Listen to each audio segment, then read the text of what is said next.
mbokk yi ñu ngi leen di nuyu di rafetlu bu baax seen ànd ak Sénégal 7 TV ñu amat mbégte dellu si waat ak yéen si seen émission di édition spéciale bi nga xam ne Sénégal 7 désormais daf leen ko indil ci benn format bu bees bu ñu tuddee boulevard du net ngeen mën ci am ay rubriques yu bëri ci wàllu information concernant coronavirus bi ak itam yeneen ni information yoo xam ne soxal na leen ñu koy tàmmoo di defee ñu am mbégte rek dellu soit tey ci talaata juróom-ñeenti fan ci weeru juin atum 2020 di rafetlu ànd bi ngeen ànd ak Sénégal 7 saa su ne di rafetlu également askanu Sénégal ak diaspora beeg ñi nga xam ne ñoo ñuy suivre ci réseaux sociaux yi yéen ñëpp ñu ngi leen di jaajëfal di am mbégte di ànd ak yéen saa su ne ci seen émission boulevard du net tey nag ni ñu koy tàmmoo di defee di ngeen am seen actualité ni ñu koy faral di defee ci actu Covid information yi nga xam ne moo ñeel wàllu Covid 19 bi ak yeneen information connexe yoo xam ne dafa lëkkoo ak feebaru coronavirus bi dinañu am également news du net ak les articles du jour waaye itam reportage bi ak antenne bi nga xam ne dinañ ko ubbi ngir yéen ñi nga xam ne yéen a ñuy suivre bu ko defee ngeen bokk ci waxtaan bi seddu débat bi ak ñun bu ko defee rek ñu mën a yaatal donc ñu rek fas yéene tàmbali.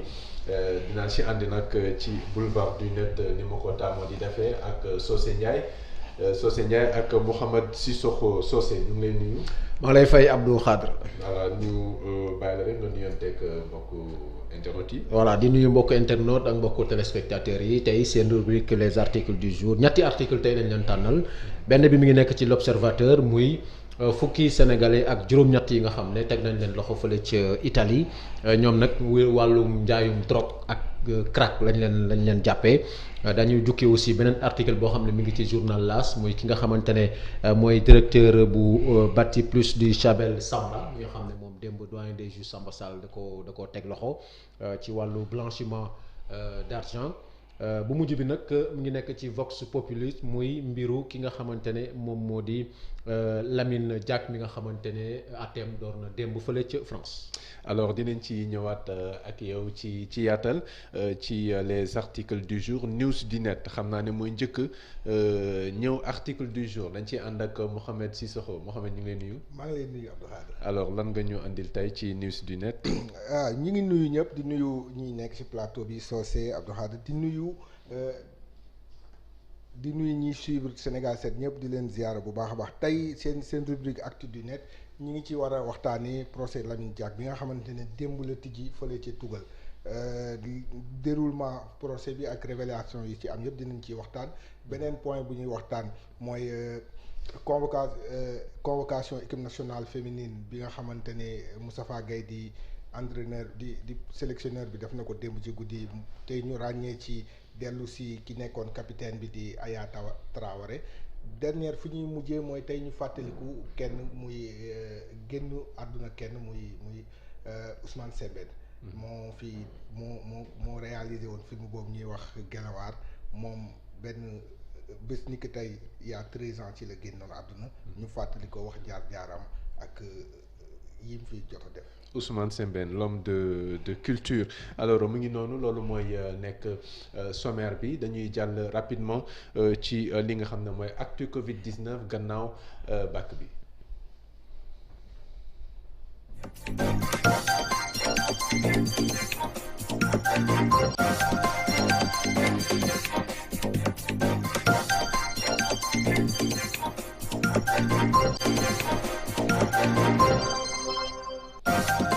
donc dañ koy tàmbalee rek ci actu Covid 19 daal di tàmbalee fàttali li nga xam ne mooy bilan bu démb altine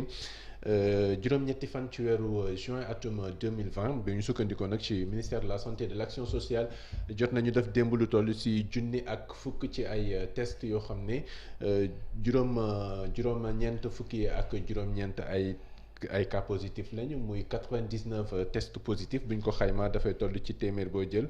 juróom-ñeent yu toftalu juróom-ñett ci positivité ci loolu ñu am 88 cas contact muy juróom-ñett fukk ak juróom-ñett ci ay cas contact ak ñaari cas importé ak itam juróom-ñeenti cas communautaire démb am nañu téeméer ak fukk ak benn ci ay patients yoo xam ne faj nañu leen ba ñu wér ak 14 cas graves yoo xam ne jot nañu ko am bi feebar bi duggee ci réew mi nag ñu am lu toll ci ñeenti junni ak ñeenti téeméer ak ñaar fukk ak juróom-ñaar ci ay cas positif ci yooyu ñu am ñaari junni ak juróom-benni téeméer ak juróom-ñeent fukk ak juróom-ñeent muy 2699 patients yoo xam ne faj nañu leen ba ñu wér 52 décès ndax démb am nañu lu toll ci ñetti décès dinañ ci ñëw léegi ci information yi bi feebar bi nekkee ci réew mi ba léegi nag actuellement ñu ngi am lu toll ci junni ak juróom benn téeméer ak juróom-ñaar fukk ak juróom-ñett ci ay patients yoo xam ne ñu ngi leen di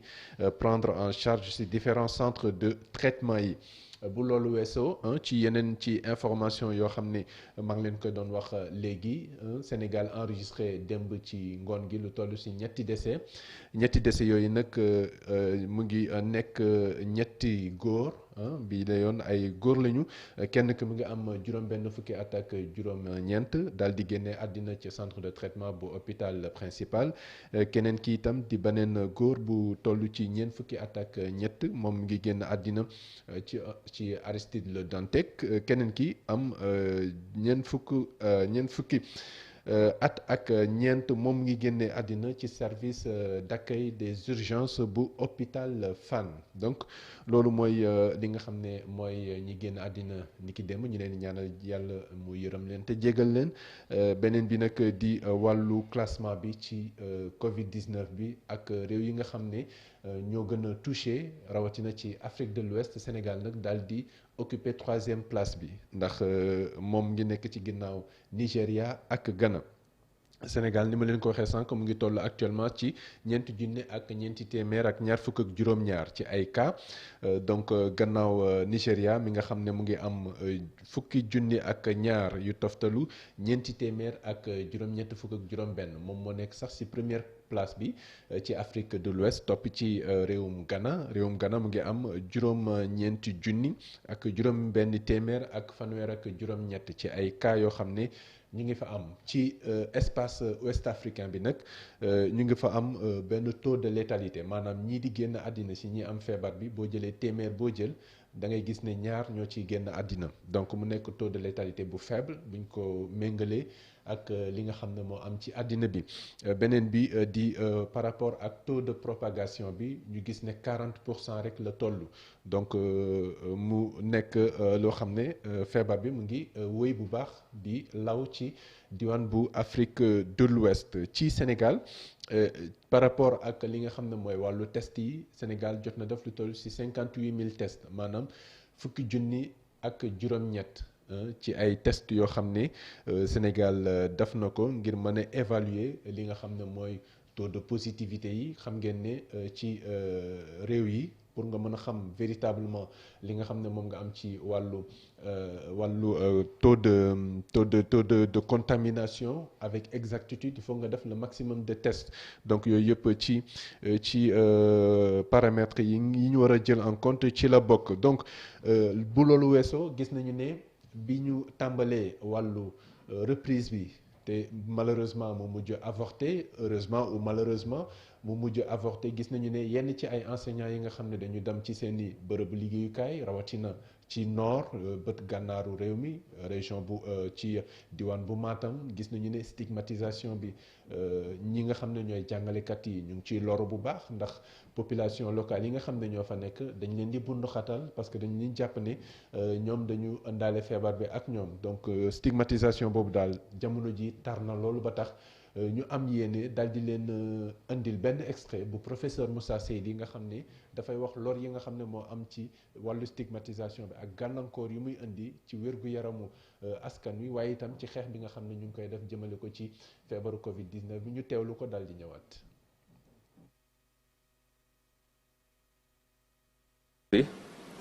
wax comportement bi nit ñi am par rapport ak ñi am feebar bi rusluwul. feebar sa rusluwul waxatuñu feebar bi loolu tax na ba nga xam ne ñu bëri nangootuñ consulter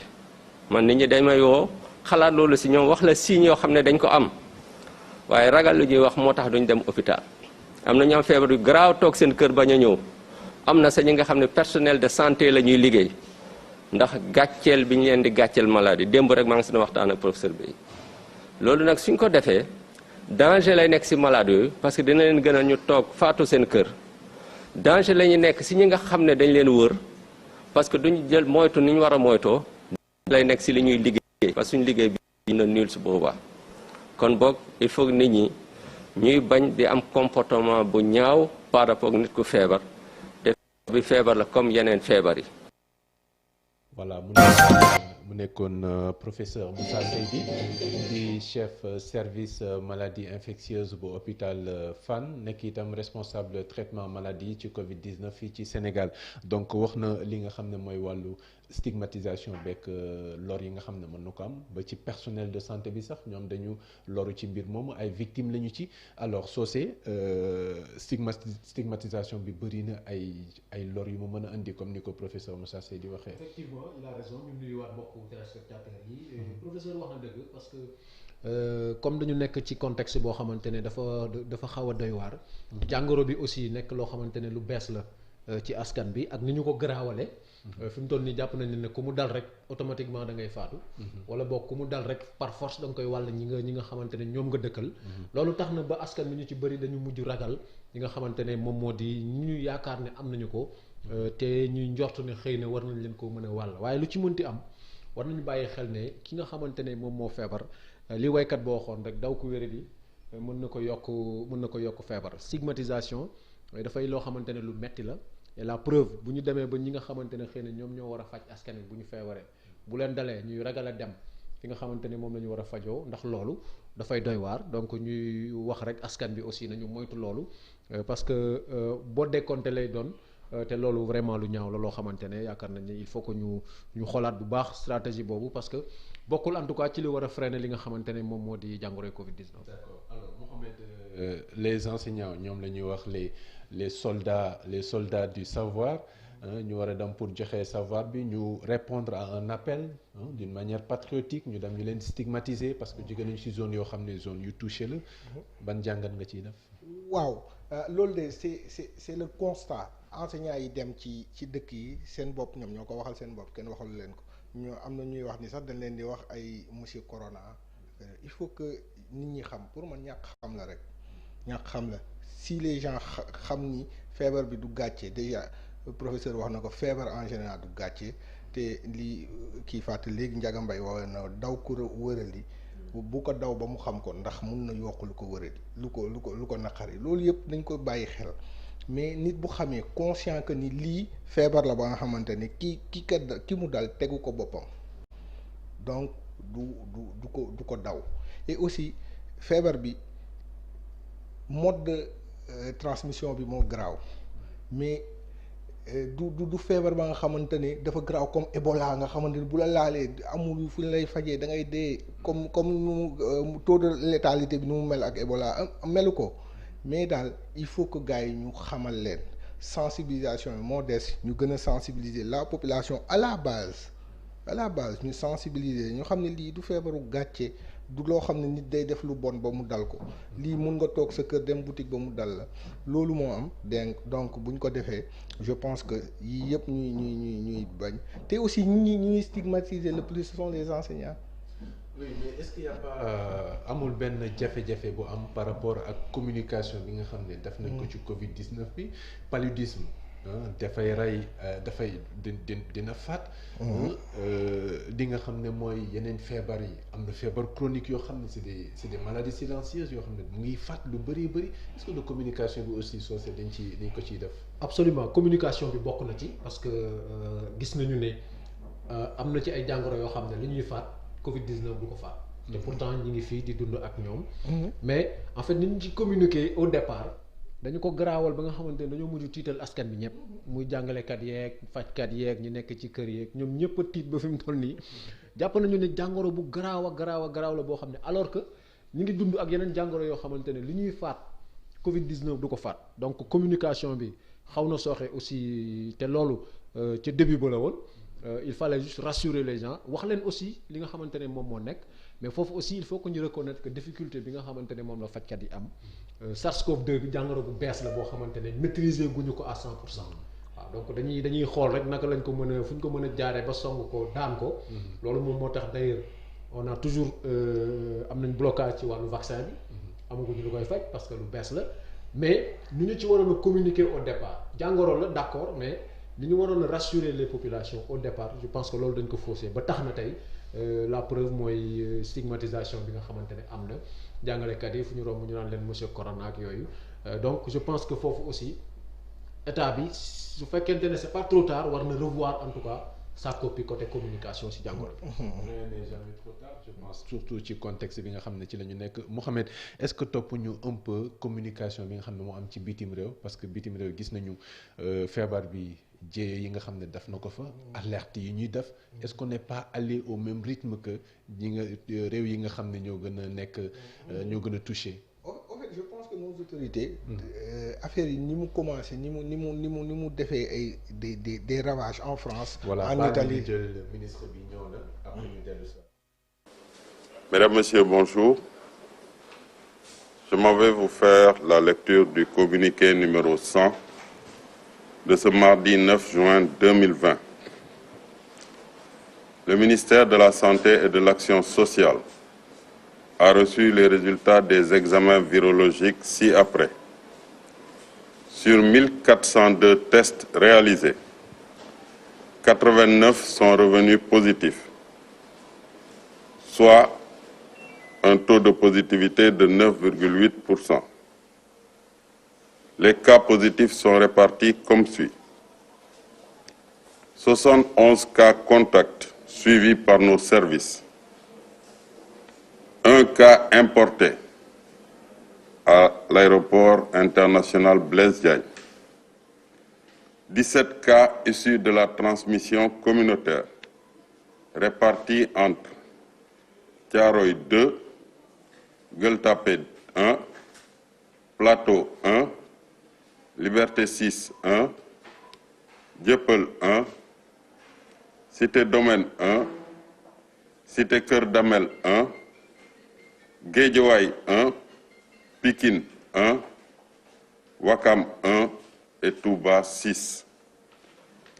110 patients hospitalisés ont été contrôlés négatifs et déclarés guéris. 12 cas graves sont pris en charge dans les services de réanimation. L'état de santé des autres patients est stable. À ce jour, 4516 cas ont été déclarés positifs, dont 2809 guéris, 52 décédés et donc 1654 sous traitement. Le ministère de la Santé et de l'Action sociale exhorte les populations à se mobiliser davantage au sein des communautés pour un respect strict des mesures de prévention individuelle et collective. Tey bésu mardi 9 juin 2020 ministère de la Santé et de l'Action sociale jot na résultat examen virologique yi may waaj a lim ci junni ak ñeenti téeméer ak ñaari test yi ñu def juróom-ñett fukk juróom-ñeent ñoo ci positif ma bamtuwaat ko juróom-ñett fukk ak juróom-ñeent ñoo ci positif maanaam juróom-ñaar fukk ak benn di ay cas contact benn cas importé ci AIBD fukk ak juróom-ñaari cas di ay cas communautaire ñaar ci Thiaroye benn ci Gueule Tapée benn ci Plateau benn Liberté 6 benn ci Dieuppeul benn ci Cité Domaine benn ci Keur Damel benn ci Guédiawaye benn ci Pikine benn ci Ouakam ak juróom benn ci Touba. téeméer ak fukk ci malade yi ñu hospitalisé woon wër nañu bésu tey fukk ak ñaari cas ci suñu malade yi ñu ngi ci suñu service su réanimation ñu koy wax Sowétas ñeneen ñi des hôpital ñu ngi tane ci bésu tey dale ko ci cas bu njëkk ba Sénégal wàññi na ñeenti junni ak juróomi téeméer ak fukk ak juróom benn cas positif ñaari junni ak juróom-ñett téeméer ak juróom-ñeent ñoo ci wër juróom fukk ak ñaar ñàkk ci seen bakken mu des ci suñu hôpitaux yi junni ak juróom benn téeméer ak juróom fukk ak ñeent malade yoo xam ne ñu ngi leen di traité ministère de la santé et de l'action sociale mu ngi woo askan wi ñu sàmmoonteeg digle yi nga xam ne moom la ñuy joxe bés bu nekk maa ngi leen di sant di leen gërëm.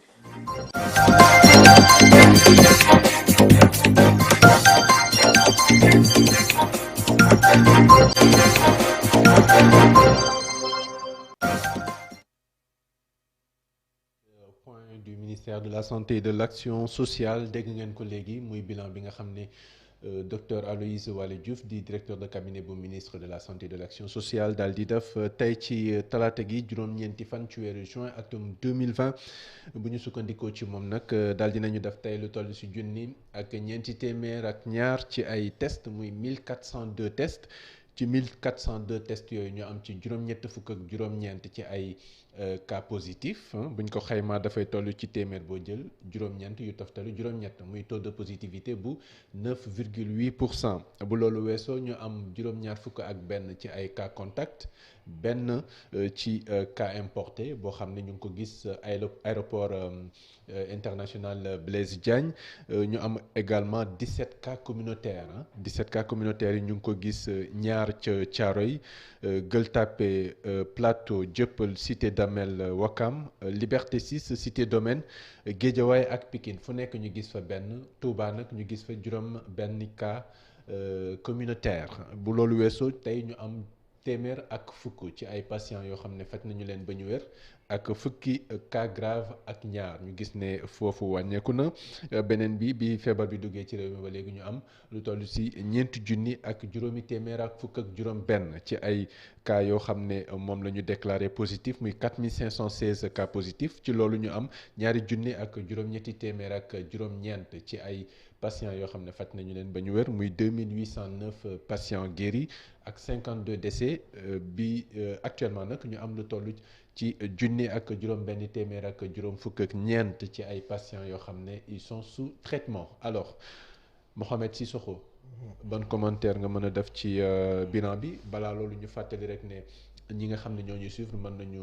woote comme d'habitude ci 77 883 41 83 bu ko defee ñu mën a sédd waxtaan bi ak ñoom alors Mohamed. waaw Abdou Khadre dañuy dellu rek di réitérer suñuy encouragement ak suñuy félicitation à tout le personnel de santé yu nekk Sénégal ndax seen liggéey gis mi ngi feeñ ndax buñ demee ba léegi démb am nañ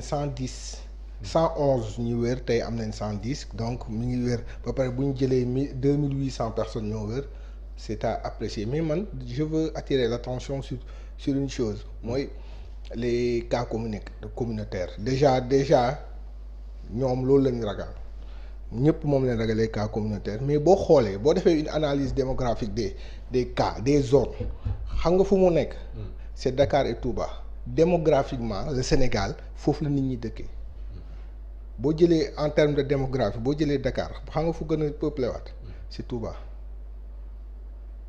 ça veut dire les deux foyers démographiques du Sénégal foofu moo am ay cas communautaires donc xam nañ cas communautaire yi fu mu am même boo jëlee à Dakar yan moo am ce sont des zones populaires donc il faut ñu jóg ci loolu mbas mi mënuñu ko xeex mi mënuñu ko gagner te les cas communautaires vaincre ñu leen c'est ça la réalité et man chaque fois su ma déggee benn cas communautaire sax damay xaw a ragal j'ai un peu peur parce que doo xam kan moo la ko wàll kan moo ko wàll te doo xam it moom entre temps kan la ko wàll parce que si comme ni ñuy wax rek xamuñu fu mu jógee xamuñu fu mu jaar donc il faut que l'État xam na fu mu jógee xam na fu cas communautaire yi am mu accentuer la sensibilisation et la lutte ci zone yooyu pour ñu mun a vaincre le virus benn yoon. d'accord alors Socé ñu gis benn contraste boo xam ne am na au moment bi nga xam ne personnel médical bi ñu ngi def ay efforts ñu am ay nombre de guéris yu bëri grâce à Dieu beneen wàll gi ñu gis ne cas communautaire yi ñu ngi gën a bëri n'est-ce pas un relâchement boo xam ne ñu ngi koy seetlu ci côté population yi parce que cas communautaire yi lu koy faj systématiquement mooy respect gestes barrières yi. c'est ça boo gisee li tax autorités yi di insister. ci ñuy pour que ñu respecter les gestes barrières loolu la. parce que cas communautaire comme ni ko Coulibaly yi waxee mooy le nœud du problème actuellement ne waaw parce que moom daal moom moo jaaxal kilifa yi mais foofu aussi je pense que war nañu mën a renforcer un peu communication bi à la base. di mener vraiment des actions de terrain d'information de communication de sensibilisation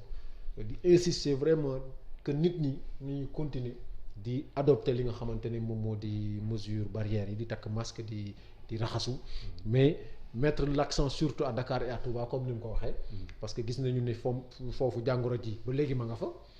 au moment où dëkk yu mel ne par exemple Saint-Louis on a remarqué que ma nga fay dellu ginnaaw ñu ñaan yàlla mu continuer ba génn Sénégal mais fekk mi ngi des ci benn gox ci biir réew mi nit ñëpp jàpp ne Sénégal moom muccagu ci quoi parce que nit ñi transport bi déjà ubbeeku na nit ñaa ngi dem di ñëw mën naa delluwaat Saint-Louis ñaanuñu ko yàlla comme mën na delluwaat beneen dëkk donc cas communautaire yi actuellement mooy le nœud du problème te foofu je pense que autorités yi war nañu fa def vraiment le maximum d'effort ci ay action de terrain à la base vraiment jóge niveau bu kawe bi wàcc fekki askan bi fi ñu nekk ci langage bi ñuy comprendre aussi vraiment mën a wax ak ñoom pour que ñu continuer di adopter li nga xamante ne moom moo di les gestes barrières. d'accord loolu je pense que c'est par rapport à la communication et démarche inclusive bi nga xam ne autorités yi wax nañ ko am ci wàllu communication bi fexe ba mbir mi doon yëfu askan wi ñu fàttali rek ne ci 17 cas communautaires yi fukk ak benn yëpp Dakar la ñu jógee. gis nañu ne Dakar également en termes démographiques. am na 4 millions yoo xam ne ay sénégalais fii la ñuy dund te Dakar n'occupe que li muy occupé mu ngi toll ci 0,2% du territoire national donc xam na loolu benn surpeuplement la boo xam ne dafay favorable ci propagation virus bi alors dañuy wëyal daal di épuiser suñu yeneen rubriques yi balaa ñuy ñëwaat pour jox kàddu gi askan wi commenté waale li nga xam ne mooy bilan bi dañuy dem ci news du net gannaaw bàkk bi ak Mohamed Sissoko.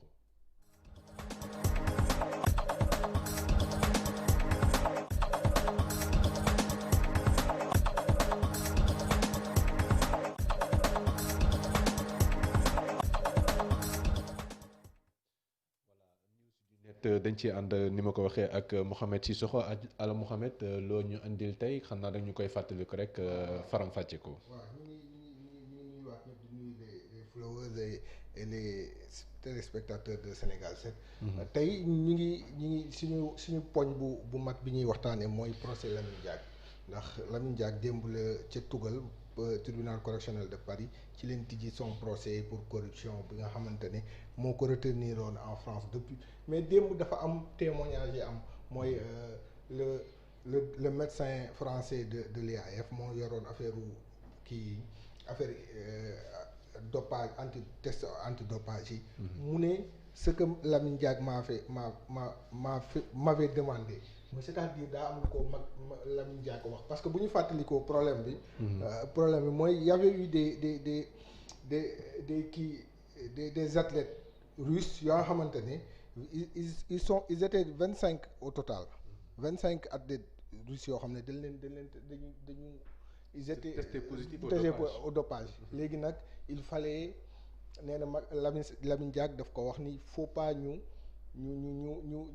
feeñal wax ji parce que fédération daa soxla xaalis. waa arrangement parce que voilà dañ ko war a waxtaanee ba nga xamante ni du dàq les sponsors parce que au niveau international dans le sport il faut le dire que les sponsors ils sont très regardants ci affaire yooyu ci affaire corruption ci affaire dopage affaire yooyu léegi. nee na ci toujours ci ay waxam nee na à sa grande surprise ñu ñëw ba ci Jeux olympiques yi 2012 mu gis ni ci 25 yooyu 4 jot nañ participer c'est-à-dire dafa ne woon Lamine Diack dinaa ko noppi mais ñoom duñu participer à la fin mu gis ni dañu participer léegi nag mu wax ko à la barre mu mel ni quelque chose témoignage à charge wante moom ci biir témoignage juge bi juge bu jigéen bi dafa ne ko yow wante yow jot nga xaalis mu ne effectivement mu nangu ni moom jot na 50 000 € yoo xamante ne kii moo ko jox doomu Lamine Diack di Papa Massata Diack mu ne moom nangu na ko léegi nag foofu lay affaire yi toll léegi l'audience a été suspendue suba la war a reprendre mais fu mu toll nii témoignage bu jot a am dafa xaw a dugal Lamine Diack waaye démb am na beneen aussi mooy démb les avocats du fils de Massata Diack de Lamine Diack muy Massata dañu laajoon pour ñu repousser l'audience parce que ñoom mënuñu dem ndax avocat maître Moussa Sarr la mi ngi au Sénégal dañu tëj frontières yi mënul dem mais moom nee na tribunal Paris bi décision bu mu jël bañ a pousse kii bi daf ko bett parce que ñoom ñi ngi au Sénégal les avocats mënuñu dem. ils sont coincés waaw léegi moom mënu kii dem na sax ci biir développement am ba ne moom le droit de la défense les droits de la défense n'ont pas été respectés yooyu noonu beneen bi am na ay sénégalais yu jàppale aussi Lamine Diack ci xeex bi mun nañ ci citer kenn muy Boubacar Seye bu Horizon Sans Frontières waaw nee na affaire Lamine Diack bi c'est un des plus grands complots du siècle jàpp na ni Lamine Diack lu tax ñu jàpp ko c'est parce que noir la nit ku ñuul maanaam daal moom dafa set ci mbir yi waaye dañ ko bëgg a taxal. waaw nee na lu tax sax ñu teg ko lii c'est parce que nit ku ñuul la bu dee ko nit ku weex duñ ko teg mi ngi ci biir texam mi ngi dem bay fàttali lii Blatter moo nekkoon président FIFA ak président UEFA bu nekkoon football katu France bu mag ba di Platini nee na di gis ni ñoom seeni kii dañ leen accusé woon la même chose mais dañu gis ni dañ dem ba ci biir gars yi woyofal ko yombal ko ba nga xamante ne daanaka set nañ wecc ci wax ji mu cité yooyu yëpp di wane ni rek ni waa ji deram moo tax ñu def dem na ci biir texte bi ba xaw ko méngaleeg li xew jamono ji muy affaire George Floyd affaire yooyu am na aussi keneen ku ko jàppale muy Momar Mbaye nekkoon na président fédération sénégalaise d'athlétisme ku jege la Lamine Diack nee na Lamine Diack dañ ko war a bàyyi mu ñibbi këram ndax bu ñëwee këram buñ ko woowee dina dellu ndax nit ku xam na ko nit ku am ngor la nit ku fonk kàddoom la mun nañ ko bàyyi mu ñëw bu ñëwee dina dellu am na aussi ñeneen parce que affaire Lamine Diack bi dañ ne Lamine Diack man dégguma ko mu wax ko officiellement mais y a des gens qui disent que Lamine Diack moo ne moom xaalis bi daf ci financer l'opposition de Wade en 2012 am ñu koy wax am ñu ne Macky Sall mi ngi ci bokk am na kii moom Ibrahima moom jàpp na ni Macky Sall bokk na seen bokk ci dafa waroon wax mu leer mu témoigner ci affaire boobu am na ñeneen ñoo xam dañ ko jàppale ku mel ni Abdoulaye Sayer Diop moom dafa jàppale parce que jàpp na ni moom Lamine Diack c'est parce qu'il est sénégalais il est africain il est noir moo tax ñu jàpp ko ñu téye ko depuis 5 ans avec son âge mi ngi xam nga dañuy fàttali Lamine Diack 87 ans la 87 ans mag na démb sax wax na ko nee na moom feebar na dégg bi baaxatul mais dafay ñëw pour dindi tuuma léegi ñu koy défendre mais dafa am benn à la surprise générale benn site burkinabé boo xamante ne dafa voguer à compte courant des soutiens africains à Lamine Diack moom nee na faut pas ñu jàpp ni Lamine Diack li ñu ko téye c'est juste parce que qu'il est noir mu ngi tudd l'observateur de Palenga Burkina la nekk. Palga ñoom jàpp nañ ni Lamine Diack li ñu ko jàppee bu doon dafa weex mu xonk wala mu bële dañ koy war a jàpp parce que dafa fauté au-delà de Lamine Diack au-delà de nee na kiiwu corruption guerre gi xew ci milieu sport am na CAF am na fu nekk loolu la ñu war a lijjanti au-delà de tout ça loolu la ci point Lamine Diack bi loolu la beneen point bi mooy équipe nationale de basket féminine ñoom kii Moustapha Gaye moo nekk directeur technique bi waaye moom aussi moo nekk sélectionneur bi dafa convoqué 19 joueuses ci meneuses yi y a Bintou Diémé y a Elma Kinta Malou y a Mati Fall, Mathilde Aïcha Diop, Kounay Ndaw, Yacine Diop,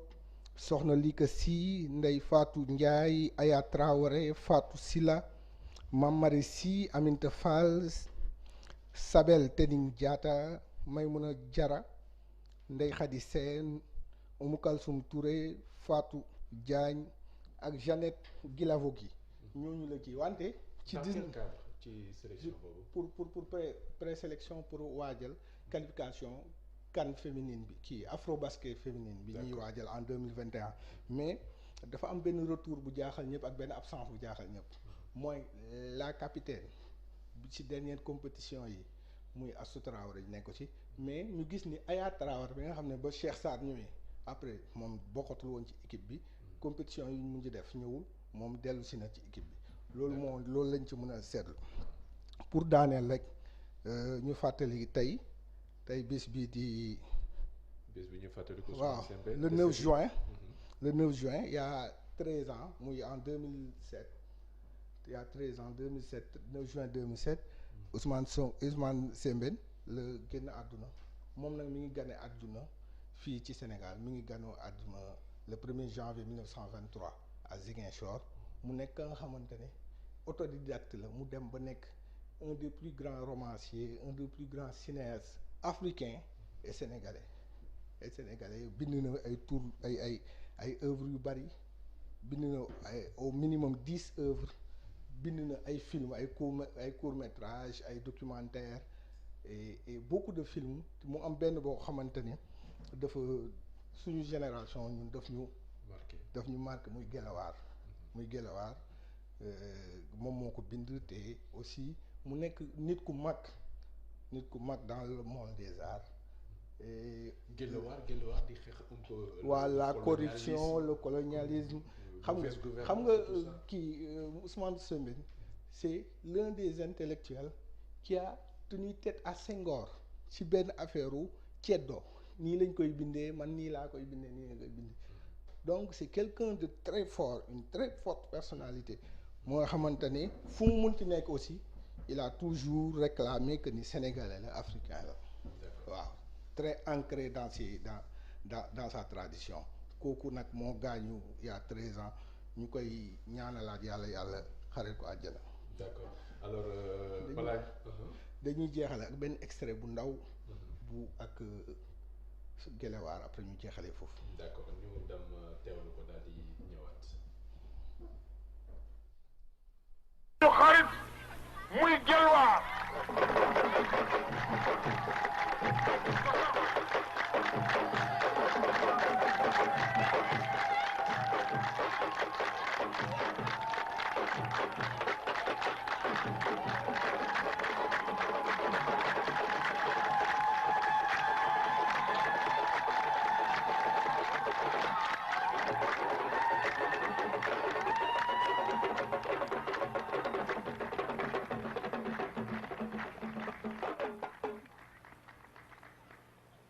buñ talal ab joxoñ la xam ngeen loolu wante juróomi baaraam yuñ talal kuy rom yelwaan la suñu njiit yaa ñu dajale fii ndax xam ngeen lu tax du tous ngir mun a jot ci ndimbal lii dong te dégg ngeen su njiit yi ñuy sant ak di gërëm ngir maande gu amul ab ci suñu tur ñun ñépp ñi fi nekk ak ñi fi nekkut jagleel ko ñi ñu jox ndimbal lii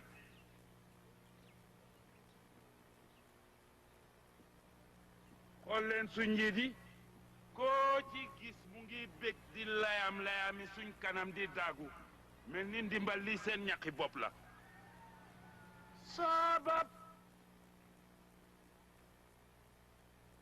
ñun nag ñun askan wi nga xam ne amuñu kaddu amuñu fayda ñuy fecc ak di woy jagleel ko ndimbal lii coo ñoo ñàkk fayda ma ne nañ leen ubbi suñ bët yi xool. message bu fort bu nekk ci film Gréva te ki di ndeb si yàlla si aussi Thierno Ndiaye Doss di moom tamit comédien bu mag artiste acteur bu mag ba nga xamante ni moom moo def lii di message bu fort ba nga xamante ni nit ñi war nañ ko mun a jël def ko benn genre message de chevet di ci xoolaat war nañ ci mën a gis seen bopp. loolu moo nekkoon suñu actualité suñu news du net bu tey. D'accord, merci beaucoup Mohamed Sissoko. Sans plus tarder dañuy rek daal di jàll ci les articles du jour avec Socé Ndiaye gannaaw bàkk bi lay doon.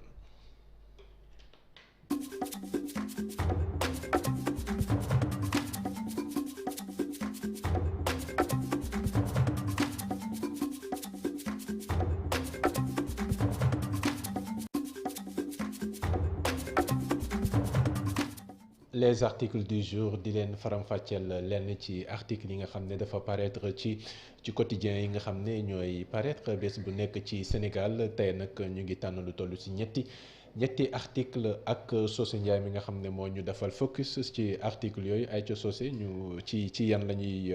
waxtaane tey yan article. jërëjëf Abdou l'observateur lañu koy tàmbalee.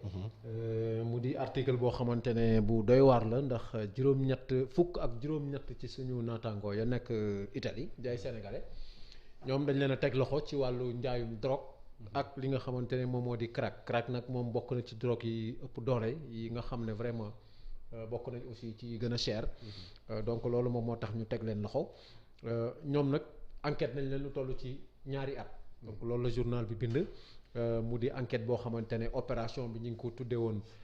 Skydive ba tax na daal bi ñu leen toggee loxo am na ci 14 ordonnances de détention provisoire en prison ak 4 arrestations yoo xamante ne jëmale nañu ko ci suñu naataangoo doomu Sénégal yi nga xam ne ñoom ñoo nekk foofu ca Italie bu ñu xoolee seen situation nag ci la police boo wax ñoom ñëpp en situation irrégulière lañ fa nekkee woon yàgg nañ leen a topp ndax ñoom dañoo luye woon ay appartement yu bari tas ko ci biir dëkk bi di ci def li nga xamante ni moom moo di wàllu njaayum drogue te loolu sax ca opération boobule daanaka police bi nee na daal dañu doon gañe lu toll ci 3 millions bis bu ne ci wàllu njaayum drogue donc muy di doy waar loo xamante ne 3 millions CFA bis bu ne ci wàllu njaayum drogue te loolu bokk nañu ni nee nañu ci bokk na ci li daal tax na ba ñi nga xamante ne ñoom ñoo nekkoon ci dëkkuwaay yooyu tamit taxoon na ba seen kaaraange loolu da ko doon gën a woyofal donc muy article boo xamante ne Maxali Ndiak Ndoye suñu naataango boobu la moo ko xaatim mu ngi ci l'observateur bu tey bi. D'accord, bi ci topp L'As lay doon. L'As moom li mu indi mooy coow li nga xamante ne am na ca Bati Plus ndax foofu xam nga directeur général bi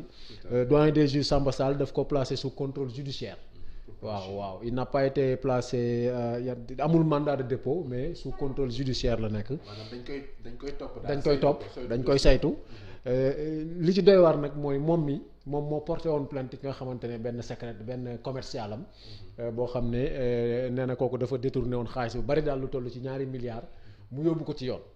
bi mu ko yóbboo ci yoon ndaw si dañu koo jàpp sax moom mi ngi ci kaso bi jamono yi ñuy àddoo parce que moom le 23 mars 2020 ba léegi mi ngi ci kaso bi waaye daal mbir mi dafa am wëlbatiku ku ci am ngoo xamante ne waa section de recherche bi ñu gëstoo mbir mi daal gis nañu daal njortu nañu ne wàllu blanchiment d'argent daf ci am loolu nag moom moo tax daal ñu teg loxo ki nga xamante ne moom moo di directeur général bu Bati Plus bi nga xamante ne mi ngi wuyoo ci turu Christian Chabel Samra. donc moom jamono yi mi ngi ci sous contrôle judiciaire liggéey bi nag maanaam enquête bi mi ngi wéy parce que njort boobule faaw ñu dem ba am lu ko firndeel waaye daal mën nañ jàpp ne retournement de situation la contre directeur bi nga xamante ne moom moo di Bati Plus ci plainte bi mu déposé woon contre benn ci commercial am ci daal xaalis bu mu ne daf ko détourné woon mbir mi nag mu jiwul batiku ci kawam. D'accord alors beneen bi ci. Vox Populi la doon. Vox Populi comme ni ko sama naataango bu waxee mbiru Lamine Diack def na ci gëstu bu yaatu muy article boo xamante ne nii daanaka dafa ñëwaat ci audience su démb bi résumé ko wax daal ñi nga xamante ne noonu la audience bi doon demee bu ñu ko ni ñu ko xamee ki nga xamante ne moom moo di Lamine Diack démb janoon na ak àttekat bi waaye nag du moom rek ndax am na ci koo xamante ne nii moom la ñu wooyee Gabriel Dollé mi nga xamante ne moom moo nekkoon médecin bi yore woon lépp lu aju ci wàllu antidopage. Voilà ak ki nga xamante ne moom moo di avocat bii di Habib Cissé ñoom ñu démb jàkkaarloo nañu ak àttekat bi audience ba nag lañ ca gën a seetlu mooy ñi nga xamante ne ñoom ñoo di waa Russie. d'accord ñoom ñëwuñu. kii xaatim article bi dem ñu xamal ma ne mu ngi ci ligne bi. mu ngi ci ligne bi voilà très bien allo. allo. allo. allo oui. oui Arona ñu ngi lay nuyu. maa ngi leen di fay. di la dalal fii ci Sénégal 7 ni ñu ko waxee rek mooy Vox Populi su tey bi ñu gis ngeen def ci gëstu bu yaatu ci mbiru Lamine Diack avant ñuy dugg ci laaj yi naka nga gisee ouverture audience bi démb. waaw xaw na ci am mbetteel nag parce que dañuy jàppoon ne peut-être ak lii di maladie coronavirus bi mën naa am ñu dàq procès bi ba jëmi jamono ndax dañoo constaté que yenn avocat yu bokk ci dossier bi muy benn avocat wu Lamine Diack ak ñetti avocat wu doomam di Papa Massata Diack waroon nañu plaider mais ñaar ñi ñoo ngi woon Dakar te mënuñu woon dem foofu fële ci France pour bokk ci procès bi donc ñoom dañ demandé woon nañu renvoyer ba juillet pour ñu mën fekkee teew ci procès bi mais juge bi toppul demande boobu nanguwul leen ko loolu nag dafa xaw a peut-être indi njaaxal tuuti parce que ci wàllum droit dañu naan ñi ñoo de juger même bu dee ñoom teewuñu fële ci France en tout cas mën nañu am représentation à travers seen ay avocats. waaw gis nañu ngeen def focus aussi ci réponse yi nga xamante ne moom la Gabriel Dollé daal di wax ci kanamu àttekaay bi naka nga ko jàngatee. lu ñu jàpp mooy peut-être chance bi ñu am mooy am ku ñu fa teewal suñu benn reporter bu nekkoon France depuis presque ay ñetti weer léegi ci ginnaaw parce que bi ñuy tëj frontière yi fa la ko fekk finalement mu toogaale pour defaale procès bi li ñu gis nag mooy ne que Gabriel Dollé expliqué na lu waral xaalis yooyu ñuy wax lu ko indi ak retard yi ñu def ci sanction yi ñu doon def pour athlètes yi nga xam ne dañ leen doon accusé ne dañoo def dopage moom nee na lépp lu ko wund rek mooy yaayam dafa tolloon ci situation boo xam ne ci wàllum koppor dañu sonnoon lool lottoon te ñu doon négocier ay contrat ay sociétés yoo xam ne Russie la nekk te bi championnat du monde Russie 2013 bi di waaj a jege lañ doon négocier contrat yi mu tombé période boobu ñu gis ay athlètes yoo xam ne li ñu naan passeport biologique maanaam contrôle yi ñoo doon defal dafa wone que am na si ñoo xam ne peut-être dañoo dopé woon ñu neen moom nag nee na Lamine Diack li mu ko wax rek mooy na tardel procédure yi ba ñu mën may athlètes yooyu ñu bañ a bokk ci compétition yi ñu bañ leen sanctionné tamit ba ñu signé contrat yi ba pare parce que boo leen di fàttali ci ginnaaw ci atum 2010 maanaam ñetti at avant loolu di am gisoon nañu fi que kii di Fabian Sioncourt bi jiite léegi fédération internationale athlétisme defoon na fi ab sortie ne que IAAF dañ nekk en faillite amatuñu dara te fédération day waaye daanu waaw loolu nag lu ko indi woon mooy nee nañ xaalis amatul woon koppar yi dafa waroon jeex garantie amatul woon boobu nag entre 2010 ak 2011 jëm 2013 la IAAF négocié ay contrat yu bees yoo xam ne fële la ci lu ci ëpp Asie ak ci Russie moo tax ba tey ji fi ñuy wax ak yow xaalis bi IAAF di fonctionné loo moom du juróomi at léegi moom moo ngi remplacé presque léegi moo juróomi at parce que ëpp na ñeenti at li Sébastien Coe toogee di diriger association internationale boobu xaalis yi ñu contrat yi Lamine Diack signé woon balaa moom muy ñëw depuis 2011 ci xaalis boobu la ñu fonctionné la te fayit amatul ndaxte am nañu ay fonds yu garantie waaw loolu nag day wane quelque part que loolu la kii di Gabriel Dollé dëggal rek que du woon dañu bàyyi Russie mi def lu leen neex non dañu doon négocier pour xool ni ñuy sauver IAAF xool intérêt IAAF mu féete ci wàllum xaalis parce que nee na dopage bi mën na bës a denc ci wàllum sport mais xaalis moom bu amul sport day taxaw. waaw laaj bi ñu bari samp aussi mooy li nga xamante ne moom mooy avocat Pape Massata Diack renvoi bi ñu doon sàkku ndax jàngoroy Covid 19 àttekat bi gàntal leen ko loolu moom xawuta doy waar naka nga ko gisee. waaw parce que moom dafa amoon ñaari avocat yi nekk fii ci Sénégal yoo xam ne ñoo la doon liggéey ci dossier bi bokk na ci ñooñu maître Moussa Sarr fële ci France tamit mu am fa benn avocat kooku moo teew démb ci tribunal bi ne dafa demander report ci turu ñaari avocat yi des fii ci Sénégal parce que lu ñu bëggoon mooy ñetti avocat yi mu am teew fa kii di Lamine Diack tamit am na ñaari avocat yu nekk France ak keneen ku nekk fii ci Sénégal te kooku tamit mënul woon bokk ci procès bi loolu yëpp day wone que quelque part ñoom peut-être li ñu bëgg mooy par coûte que coûte forcer Pape Massata Diack mu ñëw wuyu si leen wala bokk même bu dee mënuñ ko forcer mu ñoom àtte bi ñu bëgg a teg ci kaw ndoddam ñu def ko te fekkeewu ko parce que ci wàllum droit bu dee moom mënta teew avocat bi mënuñu teew loolu xaw na takk suuf tuuti te France seen yoon daawul di doxoon ne noonu xam nga janvier bi njëkkee programme procès bi avocat yi jóge woon nañ fii ci Sénégal dem foofu teew mais parquet bu Paris maanaam ñi nga xam ne ñoo ci wundu affaire bi te ñu topp Lamine Diack ak ñi mu juróom benn nit yooyu ñoom ci seen bopp ñoo demandé woon report ne pareeguñu parce que am na élément yu bees maanaam lii enquête bi ñu defoon fii ci Sénégal juge bi envoyé leen ko depuis octobre 2019 ñu ne ñoom këyit bi dossier bi ñu ko jotee amuñu jotu examiner ko donc dañuy bëgg ñu dàqal procès bi ba ci weeru juin bi ñii nag bi ñëwee démb bi procès bi ubbi avocat wu Massata Diack bi payewoon foofu dafa laaj juge mu may leen ñoom tamit fii ak weer maanaam ci début juillet bi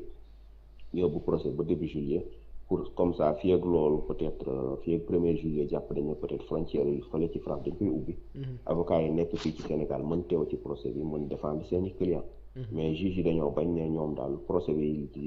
yàgg na war nañ ko mën a doxal niñ ko mën a doxalee fi mu toll nii maanaam daal procès bi dina am te ñoom buñ ko fekkee dañuy gis ne aussi que Russie par exemple ñi ñu cité ci ba côté Russie bi yëpp kenn si ñoom teewul ci procès bi te kenn si ñoom amu ci tamit avocat sénégalais yi daal mu ngi mel ni daal procès bi de procès sénégalais yi la parce que à part Gabriel Dollé bi nga xam ne moom France la nekk réewam kii la ñu fay jugé Lamine Diack ak doomam di Massata Diack ak kii di maître Habib Cissé te nekk sénégalais tamit franco-sénégalais mais moom tamit nekkoon avocat Lamine Diack conseiller Lamine Diack bi mu nekkee président IAAF maanaam daal boo xoolee ba xool procès sénégalais yi la daal ñeneen ñi daal kenn si ñoom teewu ci kenn si ñoom bokku ci loolu nag mooy tax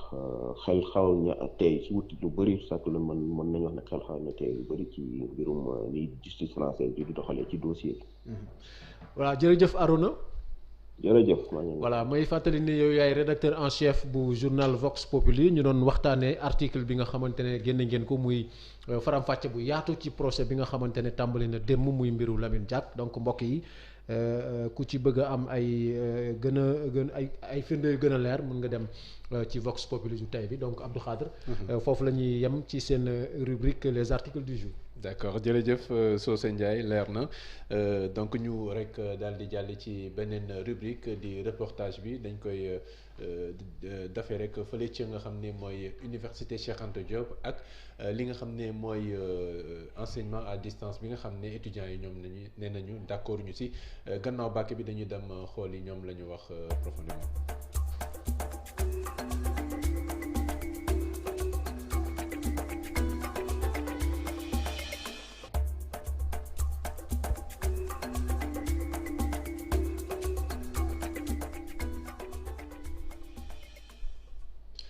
donc dañuy dem foofee nga xam ne mooy université Cheikh Anta Diop bu Ndakaaru daal di teewlu ki jiite wala boog kay waxal collectif des amicales yi nga xam ne ñoo nekkee foofu ca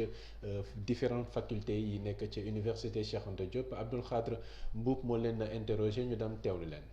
ñoo ngi dëkk ci ay zones reculées yoo xam ne du réseau du connectivité moo leen di permettre loolu ñu mën ko def loolu nag lañ ne ñun duñ ko nangu. nañuy proposer loo xam ne étudiant bu ne da nga ci mën a gis sa bopp ci kaw loo xam ne aussi ñun ñëpp dañ koy waxtaanee mu doon loo xam ne dina dekk duñ léger kenn parce que recteur kat moo ñu doon wax ne moom tey dafa nekk enseignant à l'université Anta Diop nekk recteur mu ne loolu li ko may yëpp tey mooy li mu tuddee l'école publique mu ne école publique mooy école bi nga xam ne du léger kenn day privilégier ñëpp. waaw moom tey nan lay bénéficier wu loolu noonu ba doon recteur tey doon enseignant à l'université tey mu ñëw rek bëgg a ànd ci loo xam ne day léser la majorité xanaa ñun dañoo soxla waatul yeneen recteur dañu yeneen i professeur loolu nag lañ ne ministre bi ñoo ngi ko ciy woo ñun duñ ko nangu te li ñu ci gën a métti mooy ñun dañu cee laaju suñu xalaat te ñun chaque jour que jëfee ñu ngi dégganteeg étudiants yi ci biir étudiants yooyu noonu am na ci ñoo xam ne fañ nekk ñoom profité nañ ci situation bi parce que actuellement benn étudiant nekkatu ci campus bi ñoom profité nañ ci ñi nga xam ne dañoo nekkoon première année te reprendre war a dem L2 ñu bañ leen fay seen bourse soi-disant que dañoo war a am mention ci loo xam ne kenn mësu koo def étudiants yi nga xam ne dañ fay nekkoon war a soutenir te situation bi waral mu am retard épuisé nañ seen bourse mais dañoo war a am ce qu'on appelle accompagnement pour mun a def terminer seen soutenant et tout ñooñu tamit ñu dagg accompagnement duñ ko def léegi nag yow conditions yëpp réunir oo ko étudiants yi ñu ngi ci conditions yi métti fële nga ne da nga ciy yokk teg ci ay cours yoo xam ne ñëpp xam nañ ne loolu ñun ci mën a jot. voilà mu nekkoon étudiants yi nga xam ne ñoo nekk ci université Cheikh Anta Diop de Dakar ñoom nag ñu ngi rek tënku ci benn collectif boo xam ne moo ëmb différents amicales yi nga xam ne ñoo nekkee foofu ci faculté de lettres faculté de droit faculté des sciences économiques et cetera donc ñoom nag lay seen jafe-jafe mooy ne d'accord ñu ci li nga xam ne mooy enseignement à distance bi nga xam ne ministre de l'enseignement supérieur moom daal dina koy xamle muy Cheikh Omar Anne ne rek dinañu rek tàmbale li nga xam ne mooy enseignement à distance yi fileek feebar bi di dellu gannaaw bu ko defee ñu mën a def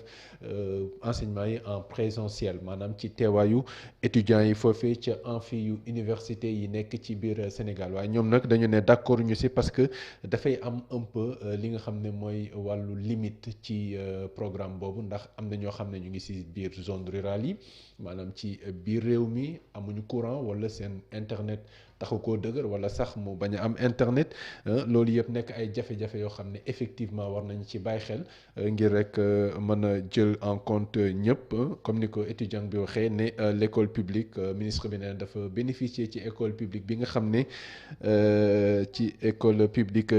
ne du léser personne te day privilégier ñëpp donc ci dañuy profiter rek daal di wax ci wàllu éducation bi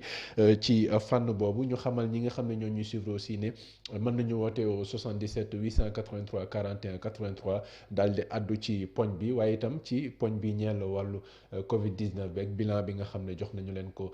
sànq dégtal nañu leen ko sànq alors Sissoko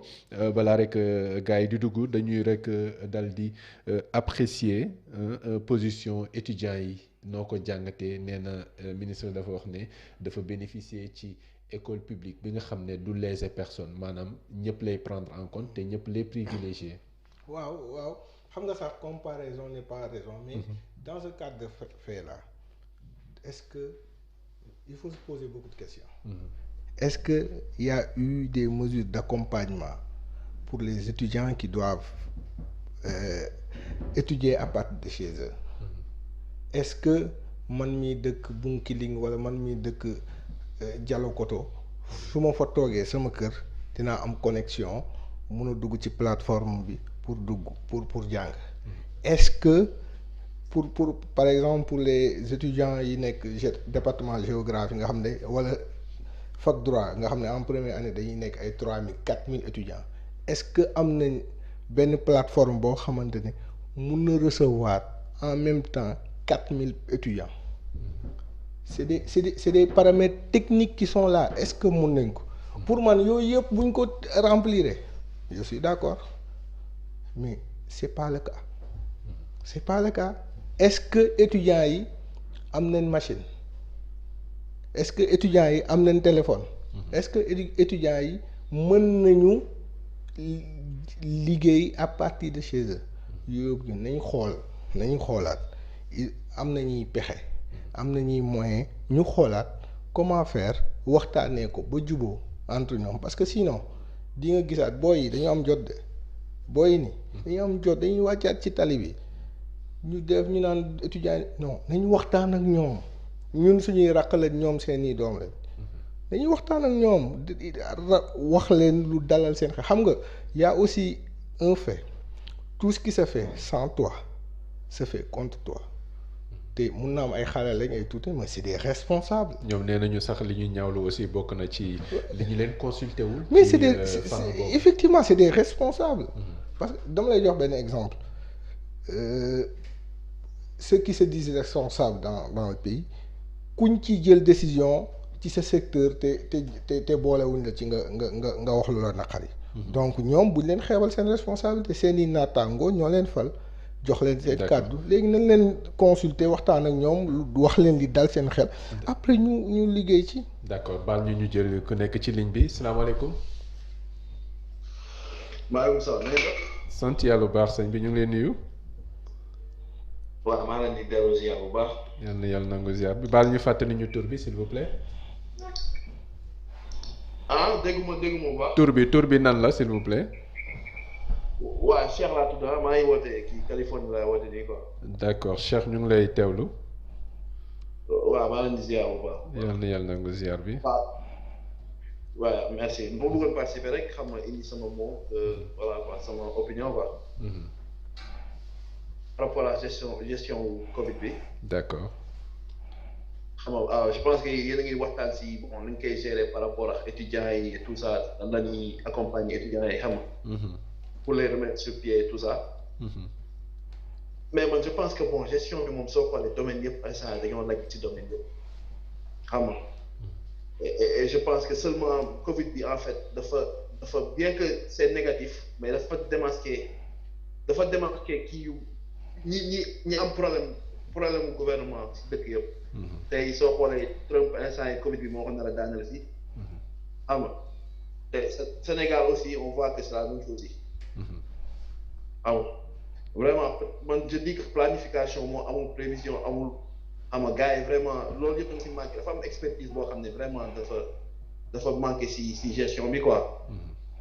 donc loolu moo xaw a expliquer xam nga tous ces problèmes qu'on voit xam nga gars yëpp chaque jour yaa ngi dégg xam nga gars yi di ñaxtu et tout ça. xam nga donc je pense que gouvernement dafa war a gën a góorgóorlu honnêtement xam nga parce que dès le début dañoo pêché quoi si gestion bi. xam nga. donc loolu laa bëggoon kii mais xam naa son bi baaxul quoi xam naa damay bàyyi ngeen ko def. parce que d'accord ñu ngi lay dégg bu baax Cheikh. dégg nañ la bu baax. donc jot nañu bu baax loolu laa bëggoon kii quoi gars yi dañoo laaj kii quoi dès le début. d'accord ñu jaajëfal la bu baax kon. donc merci beaucoup Cheikh doon ñu woowee ci Californie ci réewum États-Unis moom nag li mu wax soose nee na Covid 19 bi effectivement dafa démasqué dafa wane failles yu bëri ci système bi ay failles yu bëri ci système bi. il a raison hein parce que li koy confirmer déjà mooy boo xoolee ce qui se passe à l'université di tax étudiants yi jóg démb man je trouve qu'ils ont raison parce que comme ni ko Cissokho ko waxee am na loo xam ne boo koy def pour ay nit da nga leen ciy boole da nga leen ciy impliqué ñoom aussi. ñu wax seen xalaat mais avant tout bu ñu fàttali ko amoon nañ fi projet un ordinateur un étudiant projet boobu est-ce que étudiant Sénégal yëpp kenn ku ne yaa ngi ak sa ordinateur accès universel bi ñuy wax internet fracture numérique bi am na ci zone yoo xamante ne fa la gën a méttee beneen projet bi Sénégal Smart e-learning avec la Chine fu mu mujjee donc loolu lépp mu nekkoon ay programmes yoo xamante ne c'était destiné aux étudiants. même les cours à distance. voilà am na ñoo xam ne ils font des cours à distance en temps normal. pourquoi pas exploiter loolu gën ko améliorer. c'est ça mais pour ñu améliorer ko il faut que ñu garantir l'accès universel. tout à fait parce que foo mën a ne ci Sénégal am courant am boo mënee taalee sa machine nga mën a am internet nga mën a suivre say cours normalement parce que ñoom li ñu gis mooy daf ci am une démarche discriminatoire. te boo koy xool aussi en partie ils ont raison parce que am na ci ñoo xamante ne xëy na seeni parents am nañ doole jënd leen ordinateur wala ñu jënd leen téléphone bu cher bu ñu mën a connecté woo am na étudiants yoo xam ne ba léegi téléphone yu yàgg yi lañ yore amuñu ay smartphone. donc kooku tey boo ne ko tey da ngay suivre des cours en ligne amul ordinateur amul internet. amul téléphone bu baax. et bu ma déggee parfois nit ñi di wax je me demande si est-ce que nit ñi xam nañ bu baax réalité Sénégal. am na ci ay villages yoo xamante ne ba fii may wax ak yow amul courant. te foofu am na ay nit yoo xamante ne ñoo fa jóge nekk université di jàng kooku tey boo nee ko da ngay suivre des cours à distance mën na dem këram mais attends dafay compliqué ci moom. donc il faut que aussi bu ñuy xalaatati des actions de ce genre ñuy bàyyi xel ni ñu koy defal. fexe aussi ba am seen retour xam aussi liñ ci xalaat ñoom avant que ñu koy appliquer di leen ko forcer ñu koy refuser fi mu toll nii lii problème la nar a indi mais du nekk solution. d'accord alors Cissokho ñoom étudiants yi am na proposition yoo xam ne def nañu ko nee nañ war nañu mën a impliquer les conseils communaux maanaam communes yi de manière générale ñu impliquer leen nga xam ne ñoom dinañu jot cours yi xam ne dañ koy def sous support daal di koy distribuer étudiants yi nga xam ne ñoo nekk ci différentes zones yi nga xam ne peut-être am na jafe-jafe pour am connexion internet bu doy. jàppoo ne alternative bu baax la. pour à distance c'est une solution. c'est une des solutions yu mën a am te ñoom ñoo ko proposer seen bopp. kon c'est-à-dire. bu ñu leen consulter woon. bu ñu leen consulter jafe-jafe du am. te aussi état xam nga kilifa warul jiital kàddoom. kilifa buy wax dafa war a wax la nga xamante mooy am. léegi état joxe nañ seen avis ñoom nee nañ dañuy commencer cours à distance étudiants yi nee na ñoom duñ ko def. proposer nañ lii et bu ñu waxtaanoon li yëpp du ci fekk gi nga réew. bu ñu la ko dénkee dénkaane dafa am lu mu tekki dénkaane mooy loo moomul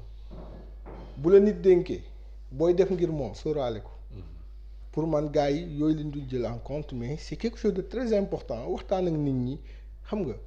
participatif des décisions participatives si collectivités locales yi amoon na des budgets participatifs et c'était des budgets très bien ficelés donc bu ñu defoon de la participation avec les étudiants kon duñ toll fii parce que fu mu toll nii day bloqué am na ay étudiants xam nga ni am na ay étudiants yeneen université yu proposé leneen à Ziguinchor ils ont pas fait cette proposition ñoom leneen leen proposé dañ ne nañu continuer année bi déwén octobre ñu jàngi kenn ñu bañ a dàq kenn ku nekk fi nga nekkoon nga nekkaat c'est ça qu'ils ont proposé à Ziguinchor et bu ñu defoon concertation ak tous les étudiants trouver benn consensus liggéey ci loolu mais doo ñëw en tant que kilifa annoncer une décision après décision boobu ñi tax nga jël ko il conteste léegi fu ñu jëm. d'accord alors Socé proposition yi am na may jégalu li nga xam ne mooy démarche yi aussi ci wàllu planification bi Cheikh wax na ko. donc wàllu planification également à partir de maintenant war nañ ci mën a gën a bàyyi xel parce que bu ñu nee planification am na ay actions yoo xam ne war nga ko mënee am na yoo xam ne évaluation war nga ko ci def war nga def également reformuler réaménager réadapter. non c'est toute une stratégie suivi et cetera. c'est tout un processus c'est toute une stratégie xam nga booy xool ñun on a toujours eu des soucis de planification. bi ñuy yóbbu jàngalekat yi même chose la woon. planification bi dafa desoon comme si c'était pas bien préparé. aide alimentaire bi ñu ko waree séddale des na ñii jot nañ ñii ba léegi ñu ngi toog di xaar donc ça repose un véritable problème de planification aussi loolu lañ gis université parce que tey bu état bi taxawee ne lii la ñuy def étudiants yi le dernier mot revient aux étudiants en fait le dernier mot ne revient pas à l'état du Sénégal parce que état bi mën na ne lii laay def étudiants yi ne ko duñ ko def mais du jàll. grève lañ fay def bloqué tali bi créer embouteillage taal ay pneu fa lay mujjee donc nañuy revoir un peu stratégie bu ñuy xalaat ay mbir loo xamante ne étudiants yi lañ koy defal le minimum et la moindre des choses mooy ñu recueillir d'abord l'avis de ñu koy defal avant ñu koy mettre en œuvre mais encore une fois comme ni nga ko waxee dafay wane rek des erreurs de planification yoo xamante ne honnêtement mënoon na ñàkk. D'accord alors ñu fàttali rek également que sur le plan médical information la boo xam ni donc waroon nañu ko joxe ci hôpital de campagne bu Touba bi nga xam ni installé woon nañu ko depuis le 17 mars moom nag daal dina dakkal ay activités am depuis le 1er juin li ko waral nag moom dafa jógoon rek pour appuyer centre de santé bu Darou Marnane ak débordement bi fa amoon par rapport ak accueil malade Covid-19 yi moom nag moo doon continuer wàllu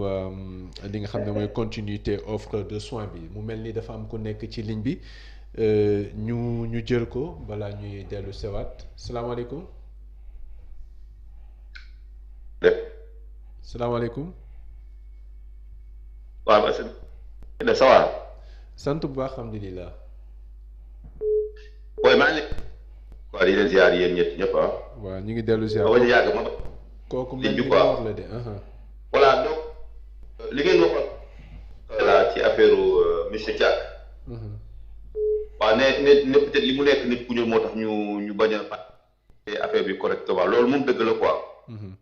dafa am doole. waaw man miy wax ak yéen gis nga sama profil photo bi ci nekk. xoolal ko xoolu Paris la gis nga Notre-Dame bi mu brûlé Notre-Dame. xoolal ñun ñoo ñëw sécuriser bâtiment bi. man je suis machiniste là-dedans mais boo fa nekkee ay toppatoo wu parce que man nit ku ñuul laa mënu ma fa te man maa ci Sénégalais yi. man maa ci gën a xam am na ñoo nga xamante ne man. allo Mor. te pourtant gis. allo. allo Mor leen fi lu ñu démb ci affaire bâtiment fii la ñu toll di xool ci nga tubaab bi ñu mës a bàtt ñu avancé. dafa lee moo tax ñuy xeex toujours ñun pour essayer xool naka la ñuy mobiliser naka suñu dëkk aw yoon gis nga boo xool ne ni ñu mel ak ñun xoolal train boobu xoolal train bi xoolal raay yi di réew te xoolal fii benn du toj man ko gis naa loolu dem naa ba foofu gis teer bi raay yi ñu teg noonu béton bi ñu ngi commencé fissuré te xoolal fii benn toj moo tax tubaab bi ñu mës a bàyyi ñu avance moom c'est clair moo tax affaire bi lañu jàpp bi nii demee noonu léegi la affaire xoolal ñoom ñoo leen gën a xam ne loolu c'est pas possible ñoom seen doom yaa ngi fii jàng te gis nga ki jiite njàng bi moom immigré la comme ñun moom xam loolu mënta ne moom xam na ko mais dañ leen di dugal ci débat boobu le temps ngeen ci nekk ñoom ñu avancé de l'autre côté ñoom xam nañ ni c'est pas possible ñoom xam nañ loolu bu baax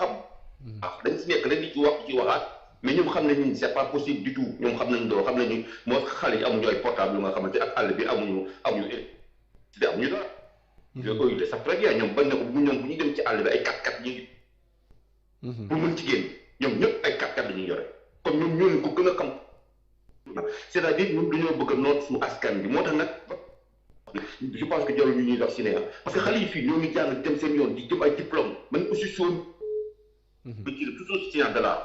xale yi la ñu noot bàyyi leen ñu këram dugg di génn pendant ce temps là ñoom seen doom yaa ngi jàng fii bu subaa ñoom réew mi lu leer laa leen wax. d'accord jërë ngeen jëf merci beaucoup. d'accord jaajëf merci beaucoup Mor ñu koy jaajëfal bu baax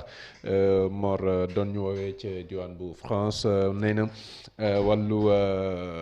procès Lamine Diack bi yaa ngi ci nekkoon Socé wàllu discrimination raciale bi ba léegi mu ngi ci. non parce que gis nga kaawu Lamine Diack boo ko creuser ba ci biir waa ji li mu wax aussi il a en partie raison parce que dafa wane ay zone d'ombre yoo xamante ne. bu ñu xoolee le cas Blatter ak Platini ils ont été impliqués nañ leen ci affaire yu mel nii mais baal mu ñu jël oustaz Djibi Sow daal di ñëwaat. ok salaamaaleykum allo salaamaaleykum. aleykum salaam wa rahmatullah. oustaz ñu ngi lay ziar. delloo ziar bu baax kilifa gi. man dama yaakaar ne ay tubaab laa jàkkaarloo noonu de. ay tubaab yu ñuul. yéen pourquoi moo français yi ñoo ëpp ci moo olof yi wax leen olof wala ngeen wax français benn. gars yi wax leen wolof bopp. surtout soose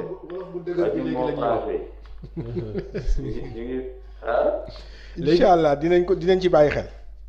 ok ñu ngi leen di ziar bu baax di ziar. merci beaucoup. waa Rési. Abdou ñu ngi ziar Zil. ak waa diaspora di wax rek ne li ñu war a jubanti bari na waaye li ci ëpp solo mooy ñu ndongo daara yi ñu ngi ci wàllu bokkuñ ci dégg naa ngeen di wax élèves yeeg professeurs yeeg universitaires yeeg waaye laaj ñun maanaam dañu ci wala man def maa jaaxal de du ma dégg kenn ci yéen di ci wax bu dee état sax demul ba fàttaliku daara parce que 69 milliards yi ñu génnee daara amul ci dërëm amul benn budget buñ ci wax daara xanaa ñun te ñun ay jullit la naa yéen ñooñu taxaw noonu yëpp yaakaar naa ay croyants ngeen effectivement waaw waa léegi nag daara nga xamante ne moom moo defar société bu ñu ne éducation du école de école day enseigner mais du éduquer daara mooy éduquer xoolal ñi génne ca daara yi nga génne leen dugal leen ci université yi dinañ ko defar boo génnee ñi nekk ci université dugal leen ci daara yi ñu yàq daara yi ñooy taali pënu ñooy kidnappé ay bis ñooy def lu ne daara daal ñu ngi noppi waxuñu daal te pourtant ay doomi réew mu leen de dañuy fay seeni droit fay seeni lépp xam ngeen ko état moo am ñaari soxna benn soxna saa ngi tudd daara benn soxna saa ngi tudd école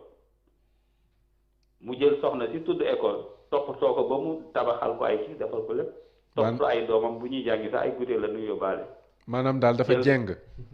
ah dafa jeng maanaam. ah dafa jeng mais bàyyi ma yeggale foofu. ayca. muy bàyyi beneen soxna si tudd Daara ne ko yow demal yelwaan. Daara yelwaan. pourtant ñoo ay doomi réew mi dañuy fay seeni droit de kenn du leen toppatoo fu mu toll nii ñi doon jàngale tey dañ jël seen ndong yi yóbbu leen ci ay centre gindi. yóbbu leen ci ay centre gindi te bu dee seen waajur dañ leen bëggoon yóbbu centre gindi du leen indi Daara dañ leen yóbbu centre gindi direct di leen jàngal ay damier ak i fuba. léegi sëriñ yi doon jàngalee ñu ngi fii tey bëgg a dellu ci seen i njaboot wala dellu ci seen i tool ñu tëj leen fi kenn jàppalewu leen yàlla na nu yàlla dimbali gis nga lii nii yàlla dafa wax ne wa izzati wa jalali la ansurannaka walaw baada hiin loolu hadisul qudsi yi la yàlla dafa giñ ci màggam ak teddangam nee na ci nu tooñ dinaa la jàppale même bu doon benn seconde daara lan tooñ moo waral yii ngeen di gis fi yëpp daara la yal na nu yàlla yërëm. amiin salaam jërë ngeen jëf. jërëjëf oustaz Djibi Sow ñu koy jaajëfal bu baax am na solo. wax na lu am solo wàllu daara yi moom aussi ni mu ko waxee noonu la ñoom aussi ci réew mi lañ bokk xam nga réew moom c'est un tout waaw léegi nañuy wax wolof dañuy wax olof bu dëgër bi léegi. réew moom daanaka ñëpp ci bokk. donc booy dimbali fexeel aussi ba mu law ci képp koo xamante ne vraiment war na cee mën a am. parce que aussi. bu ñu fàttee rôle bi daara yi di jouer tamit ni mu ko waxee dëgg la dafa am éducation ak enseignement te du benn du benn. et defe naa ne éducation moo gën a baax ci askan ci société alors li ñu tërale woon ci waxtu jeex na. juste terminé ci affaire Lamine Diack bi ñu doon wax que ñii naan c'est parce que sénégalais la wala nit ku ñuul la moo tax ñu koy xeex aussi boo koy xool ba ci biir. dañuy wax dëgg. ndax gis nañu fi kaawu Sepp Blatter gis nañu fi kaawu Michel Platini. ñu ngi tëdd seen kër yi. ñu ngi tëdd seen kër yi Russie dégg nga sànq Arona Dem wax na ko kenn ci ñoom ñëwul kenn ci ñoom seen avocat demoon donc mu mel ne daal bu weesoo ki nga xamante ne moom moo di tubaab bi médecin bi. mennum Lamine Diack ak doomam ak Habib mi nga xamante ne moom it sénégalais la. la ñu ci singalé te loolu aussi je pense que procès la boo xamante ne en tout cas damay ragal mu génn ay secret yoo xamante ne yu day c'est waar. pas équitable. alors Sissoko temps bi jeex na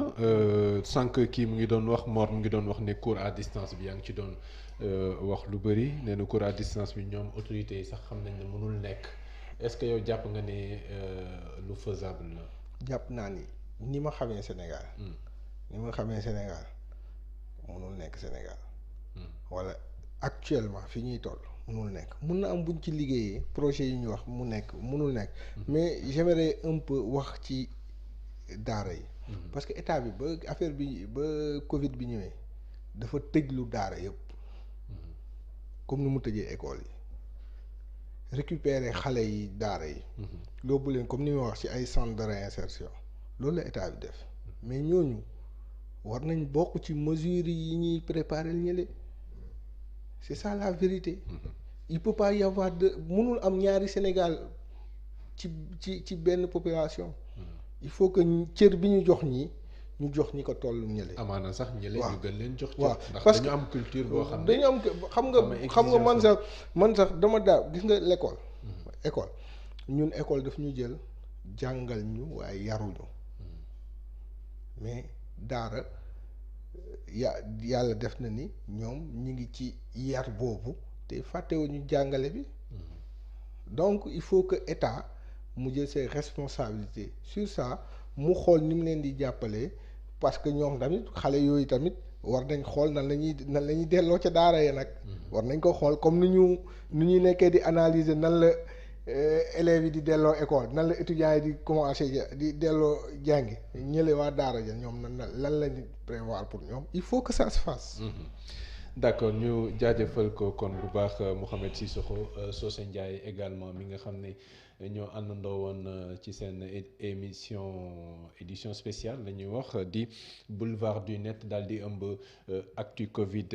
19 ak point bu ministère de la santé et de l'action sociale ci bilan bi nga xam ne defal nañu ko tey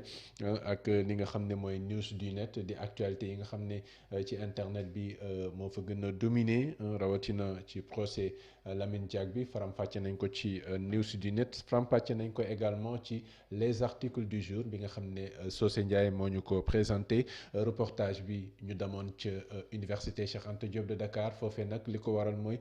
étudiants yi d'accord ñu ci li nga xam ne mooy cours en ligne yi enseignement supérieur bi bëgg a tàmbale ndax ñoom nee nañu bëri na ay limites yoo xam ne te bëri na gàllankoor yoo xam ne ñoom dinañ ko am ngir mën a suivre cours yi normalement amaana sax ñu ne mënul nekk ba ñu joxe proposition ne ñu war a impliquer collectivités locales yi ba tax ñoom ñu war a mën a am support yi au niveau des collectivités locales ci ñi nga xam ne amuñu courant wala amuñu machine ordinateur wala téléphone boo xam ne war nañ ci mën a suivre cours yi donc mu nekkoon seen boulevard du net bu tey talaata juróom-ñeenti fan ci weeru juin atum 2020 ñu amoon mbégte dégtal leen ko di leen jox dig daje bu subaa ci beneen édition spéciale Covid 19 waaye itam boulevard du net ci lépp lu aju ci wàllu information ñeel Covid 19 bi waaye itam ci yeneen information yoo xam ne soxal na leen di leen jaajëfal bu baax waa diaspora bi askanu Sénégal ñu suivre ci internet bi YouTube ak Facebook di leen jox dig daje bu suba di leen ñaanal yendu jàmm ak Sénégal 7 TV jërë ngeen jëf.